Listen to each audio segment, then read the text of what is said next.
客家祭典中多了洋面孔，格外醒目。来自意大利的 Daniel 拿着相机，在太太的家乡捕捉他首次接触的客家。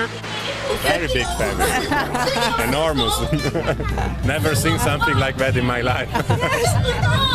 好几千个亲戚祭祖同聚一堂，对 Daniel 来说特别新奇。而2个女儿也兴致勃勃地看着客家大戏。你喜欢看吗？喜欢。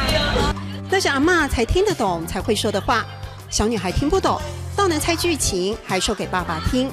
而4岁就到巴西，再嫁到意大利的黄小平，就在旁边一起贴近着自己的乡里。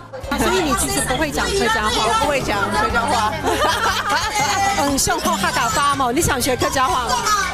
挨冬秀，可以学一句啦，可以学一句。爱你，你可以跟他讲。爱你，别听我，我爱你。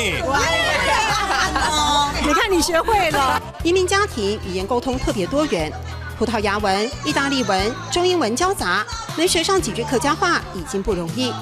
黄小平不会言，从小离开台湾，客家像是做客的家。可是这里是孕育母亲的土地，是他想了解，也希望孩子不会忘记的地方。认识客家人，就是阿嬷的 origin 怎么讲的？血缘的根源。对对，他们的根源。当女儿到她的年纪时，还记得念得多少呢？黄小平笑了笑，没有答案。我们看到了这2个在意大利出生长大的孩子，津津有味地看着客家戏的同时，其实客家的种子在这一刻，也许就在他们的心头落了根。